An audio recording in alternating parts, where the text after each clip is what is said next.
Hello friends, स्वागत है आपका अपने चैनल स्कूल ऑफ इन्वेस्टिंग में। और आज जिस कंपनी के बारे में हम डिस्कस करने जा रहे हैं, कंपनी का नाम है केमकॉन स्पेशलिटी। इसके ऊपर हम लोगों ने पहले भी एक वीडियो बनाया है जहां पर हम लोगों ने कंपनी के पूरे बिजनेस मॉडल को काफी डिटेल में समझा रखा है। अगर आपको वो वीडियो देखना है तो आप आई बटन में मैं लिंक दे दूंगा, आप वहां पर जाके देख सकते हैं। आज का ऑब्जेक्टिव इस ये वीडियो को बनाने का है कि इसका जो रिसेंटली दिसंबर क्वार्टर का रिजल्ट आया है उसको हम लोग थोड़ा एनालाइज करेंगे और देखेंगे कि रिजल्ट जो आया है वो सही है या मतलब खराब है या अच्छा है, और मैनेजमेंट ने अपने रिजल्ट्स को लेके क्या कहा है। इस चीज को हम लोग एनालाइज करेंगे और देखते हैं आगे क्या कंपनी में डेवलपमेंट हो रहा है। तो आप देख सकते हैं, पहले थोड़ा सा मैं एक ब्रीफ आइडिया दे दूं कि कंपनी क्या करती है। अगर आप लोगों ने पुराना वीडियो नहीं देखा है तो कंपनी बेसिकली क्या है, ये मैन्युफैक्चरर है स्पेशलिटी केमिकल्स की। और HMDS CMIC नाम के प्रोडक्ट्स ये लोग बनाते हैं, और उसमें प्रिडोमिनेंटली ये जो केमिकल है वो फार्मास्यूटिकल इंडस्ट्री में यूज होते हैं। और फिर ये लोग इनऑर्गेनिक ब्रोमाइड्स भी बनाते हैं जो कि कंप्लीशन फ्लूइड्स के तौर पे यूज होते हैं ऑयल फील्ड इंडस्ट्री में। तो इनका अगर मैं प्रोडक्ट पोर्टफोलियो का बात करूं तो HMDS से इनका 50% रेवेन्यू आता है। CMI से करीब करीब 35% ऑफ रेवेन्यू आता है। ये एंटीवायरल ड्रग्स बनाने के लिए इंटरमीडिएट प्रोडक्ट है ये, विच इज की intermediate for anti AIDS and anti hepatitis B drugs. Tenofovir tenofovir नाम के ड्रग में इसका इस्तेमाल बहुत ज्यादा किया जाता है। और जो HMDS है वो मैन्युफैक्चरिंग किस में आता है, किस काम में आता है, pharmaceutical drugs of penicillin group. तो पेनिसिलिन ग्रुप के जो भी फार्मास्यूटिकल ड्रग्स बनते हैं उसको बनाने में HMDS का इस्तेमाल होता है। और ऑयल वेल कंप्लीशन केमिकल्स जो है, ये बेसिकली जो केमिकल बनाते हैं वो इस्तेमाल होता है ऑयल वेल्स में। केमिकल्स को जहाँ ड्रिलिंग और ऑयलिंग का काम होता है वहां। इनका मार्केट शेयर का बात करें तो HMDS में 10% मार्केट शेयर है ग्लोबली, और CMIC में इनका 40% ग्लोबल मार्केट शेयर है। They are the largest manufacturer of CMIC in India. तो इंडिया में CMIC बनाने के लिए ये लोग सबसे ज्यादा माने जाते हैं, और इसका इस्तेमाल जैसे मैंने बताया, ये इंटरमीडिएट से जो एंटी एड्स और एंटी हेपेटाइटिस बी ड्रग जो कि टेनोफोवीर है उसको बनाने में इस्तेमाल होता है। क्लाइंट का अगर मैं बात करूं तो Laurus lab, Aurobindo, CC grand limited company, Vivin Hetero, they are the top 10 customers में से आते हैं ये लोग, और उनसे इनका 70% ऑफ द कंपनी रेवेन्यू। तो आप ये देख सकते हैं कि इनके टॉप 10 कस्टमर्स मेनली जितने भी है सब फार्मा कंपनी वाले हैं। तो इनके बिजनेस को क्या चीज अफेक्ट करेगा, इम्पैक्ट करेगा, वो है फार्मा का डिमांड आगे चल के अच्छा आता है कि नहीं। अगर फार्मा सेक्टर अच्छा करेगी तो इस कंपनी के लिए भी डिमांड बना रहेगा, और इनके प्रोडक्ट्स बिक्री होंगे, इनको अच्छा सेलिंग प्राइस मिलेगा, इनका मार्जिन्स बेटर होगा। और अगर फार्मा सेक्टर थोड़ा स्लो डाउन में चलता है तो इनके भी डिमांड पे असर पड़ेगा, और अगर मान लीजिए टॉप लाइन पे असर ना भी ज्यादा पड़े तो भी डेफिनेटली इनके मार्जिन्स पे इम्पैक्ट पड़ता है। और that could be one of the reason जो कि इनका जो रिजल्ट लास्ट एक दो क्वार्टर से थोड़ा ऊपर नीचे आ रहा है, उसके पीछे यही मेन कारण है। मैन्युफैक्चरिंग फैसिलिटीज का बात करें तो कंपनी मैन्युफैक्चरिंग प्लांट्स कहाँ है, गुजरात में है। इसमें HMDS का 4,800 टन का कैपेसिटी है, CMIC का 3,200 का, और ऑयल वेल कंप्लीशन केमिकल्स का 15,000 टन का कैपेसिटी है। एक्सपेंशन का इनका प्लान्स रहा है आगे भी, तो वो भी हम लोग डिटेल में समझेंगे क्या इनके एक्सपेंशन प्लान्स है करंटली। अगर इनको देखें, इनके नंबर्स को हम थोड़ा सा एनालाइज करें तो देखेंगे ये 1,000 करोड़ के मार्केट कैप पे है। तो मार्केट कैप के हिसाब से बहुत ही छोटी कंपनी है। 278 पे करंटली ट्रेड कर रहा है, 478 तक ऊपर गया था। तो वहां से एक अच्छा खासा करेक्शन जैसा कि हम बोल सकते हैं स्टॉक में ऑलरेडी हम लोग को देखने मिल चुका है। पी 15.4 के पी पे ट्रेड कर रही है कंपनी, तो बहुत ज्यादा ओवर वैल्यूड ऐसा नहीं है। रिटर्न ऑन कैपिटल एम्प्लॉयड 21% का है, रिटर्न ऑन इक्विटी 16.3% का है। तो these numbers are not bad. But conditions क्या है कि जो सेक्टर में इनके मेजर क्लाइंट्स है, मेजर इनके कस्टमर है, जो कि फार्मा सेक्टर है, वो फार्मा सेक्टर को अच्छा करना होगा। और अगर फार्मा सेक्टर अच्छा करेगी तो ही इनके नंबर्स भी इंप्रूव होंगे। मार्केट कैप टू सेल्स का बात करें तो 3.25 है, तो यहाँ पर थोड़ा सा एक्सपेंसिव दिखता है मार्केट कैप टू सेल्स के परस्पेक्टिव से। अभी इनका जो रिजल्ट आया है वो देखते हैं क्या है। कंपनी का चार्ट अगर हम देखें तो ये काफी ऊपर तेजी से गया था, 467 रुपए तक। और उसके बाद अक्टूबर के बाद इसमें एक बहुत ही ज्यादा फॉल देखने को मिला है। तो इस ऐसी कंपनी जहां पर इतना ज्यादा वोलेटिलिटी होता है कि बहुत ज्यादा प्राइसेस ऊपर नीचे होते हैं, और अभी तो ये एकदम बियरिश जोन में जा चुका है जैसा कि चार्ट बता रहा है, तो हमें बहुत सोच समझ के इन्वेस्ट करना होगा अगर हम इन्वेस्ट करना चाहते हैं तो। Because it is not easy to invest in companies जहां पर आपके लाइक इतना ज्यादा वोलेटिलिटी हो, खास करके जो स्मॉल कैप कंपनीज है। थोड़ा रिस्क हमेशा रहता है इस तरह की कंपनी में, तो आप जब अगर इन्वेस्ट करें तो वो सोच समझ के इन्वेस्ट करें। मैं डिस्क्लेमर देना चाहूंगा कि हमारा इसमें कोई भी होल्डिंग नहीं है, और मेरे तरफ से किसी भी तरह का बाई या सेल का कोई भी रिकमेंडेशन नहीं होता है। The only objective of this video is कि आपको कंपनी के बारे में थोड़ा सा जानकारी दे पाऊँ, थोड़ा सा बता पाऊँ कि कंपनी क्या करती है, और थोड़ा सा अपडेट कर पाऊँ, ताकि आप अपने इन्वेस्टमेंट का डिसीजन खुद प्रॉपरली ले सके कि आपको इसमें बाई करना चाहिए या नहीं करना चाहिए।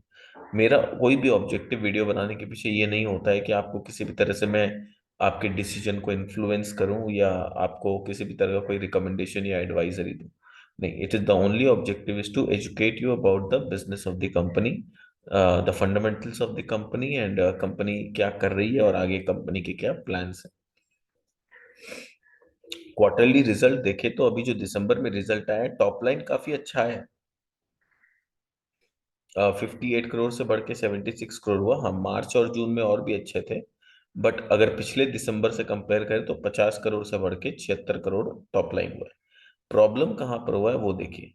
पिछले दिसंबर में 35% का ऑपरेटिंग मार्जिन था, जो कि अभी सिर्फ 18% का रह गया, यानी ऑलमोस्ट हाफ हो गया। तो सेल्स थोड़ा सा जरूर बढ़ा है, सेल्स बोल सकते हैं 50% बढ़ा है, बट मार्जिन एकदम आधा हो गया, 50% डाउन हो गया। तो जितना भी सेल्स का जो बेनिफिट आने आने का था या आने आना चाहिए था, वो मार्जिन कंप्रेस हो गया। क्वेश्चन आता है मार्जिन क्यों कंप्रेस हो गए। तो अब यहाँ देखिए कि पिछले दिसंबर में 40% मटेरियल कॉस्ट था इनके सेल्स का, जो कि बढ़ के एकदम 64% हो चुका है। यानी मटेरियल कॉस्ट बढ़ते जा रहा है, या फिर यू भी ये भी बोल सकते हैं कि इनको जो रियलाइजेशन मिला करता था दिसंबर 21 में, उतना रियलाइजेशन नहीं मिल रहा है। तो material cost as a percentage of sales जब बढ़ता है तो इसको दो तरीके से देख सकते हैं। या तो सेलिंग प्राइस जो हाई था वो नीचे आ रहा है, जिसके वजह से material cost as a percentage बढ़ रहा है, या फिर ये हो सकता है कि मटेरियल कॉस्ट जो है उसका दाम बढ़ रहा है। तो मटेरियल कॉस्ट का दाम बढ़ रहा है, इसका मतलब ये है कि ये लोग पास ऑन नहीं कर पा रहे।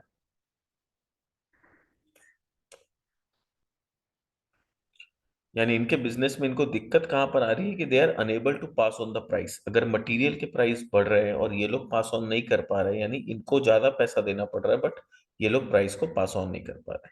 तो वही कारण है कि ऑपरेटिंग मार्जिन एकदम 35% से घट के 18% हो गया, जैसा कि आप देख सकते हैं। इसके वजह से जो ईपीएस था 3 रुपया 68 पैसा, वो घट के 3 रुपया 10 पैसा हो गया। तो ईपीएस आधा नहीं हुआ है, मार्जिन भले ही आधा हुआ, बिकॉज रेवेन्यू में ग्रोथ आया है, टॉप लाइन में बेटर किया है 50 करोड़ से ऑलमोस्ट 76 करोड़।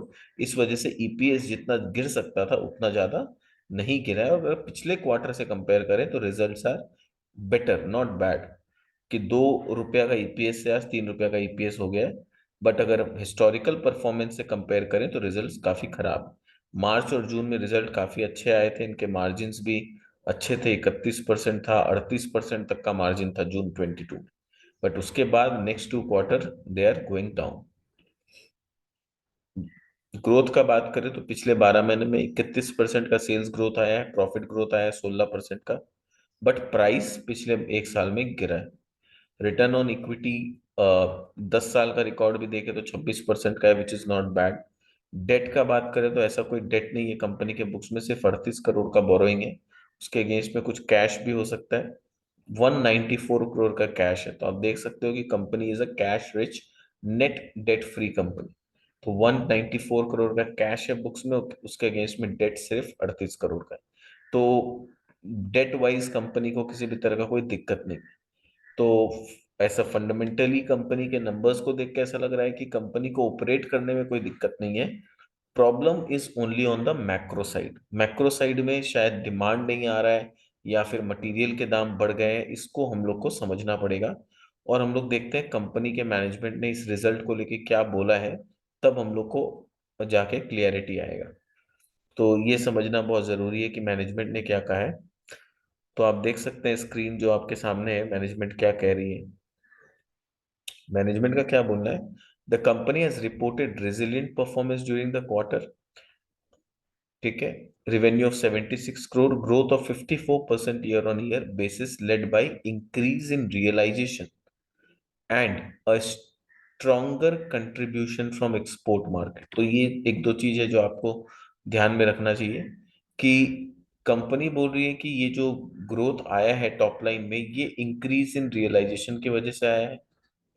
यानी वॉल्यूम ग्रोथ अभी भी नहीं आया है कंपनी में। इन शॉर्ट, हम लोग को इसको कैसे रीड करना चाहिए कि मैनेजमेंट बोल रही है कि ये जो 50 करोड़ से 76 करोड़, जो 54% का ग्रोथ आया है, वो मेनली रियलाइजेशन यानी सेलिंग प्राइस इन्होंने बढ़ाया है अभी इस क्वार्टर में, जिसके वजह से आया है।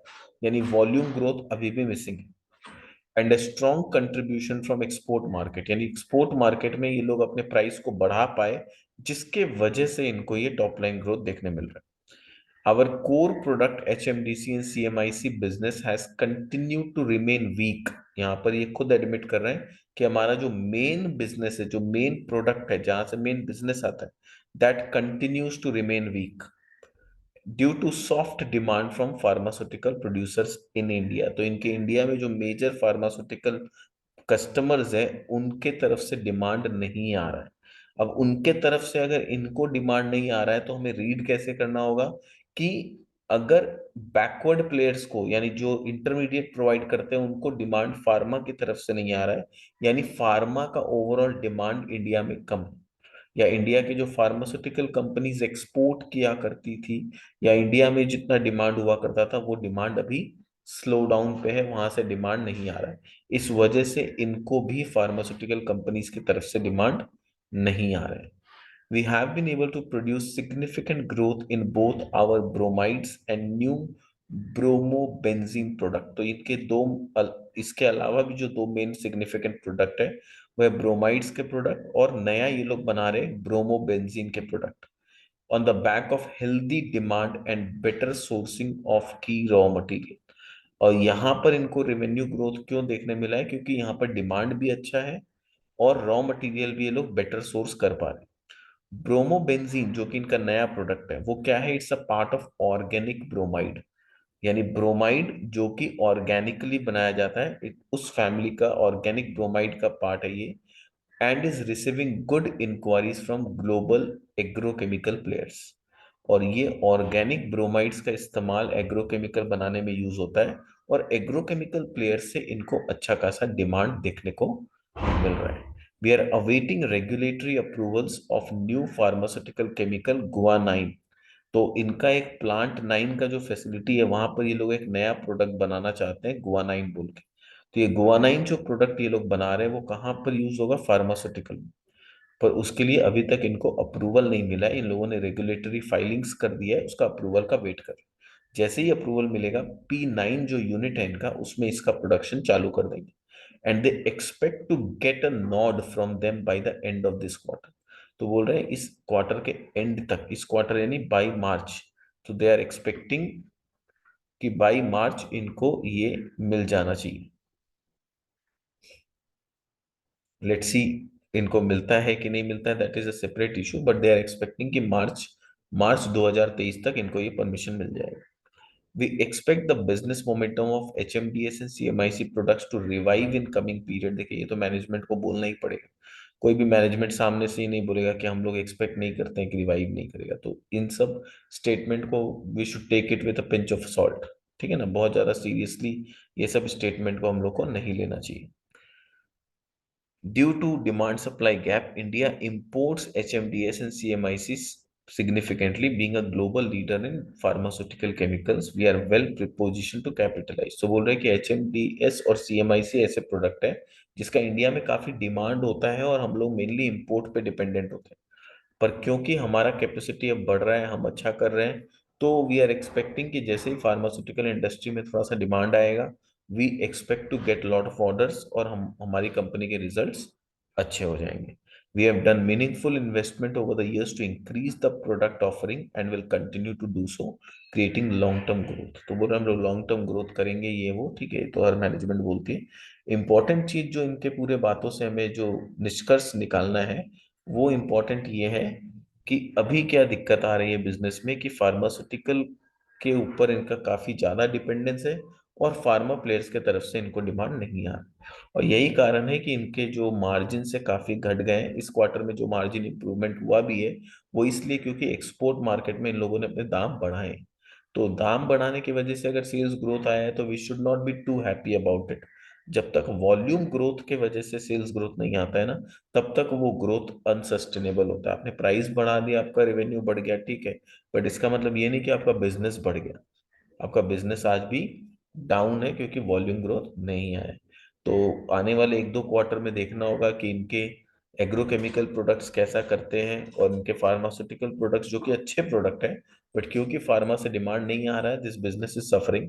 अदरवाइज बिजनेस में ऐसा कोई नेगेटिव नहीं दिखता है अभी तो we should wait and watch कि कैसा ये कंपनी करती है आगे, फार्मास्यूटिकल का डिमांड कैसा रहता है।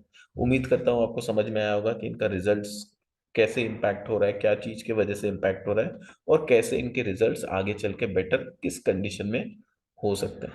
Thank you so much for watching this video. अगर वीडियो पसंद आया तो लाइक जरूर कर दीजिएगा।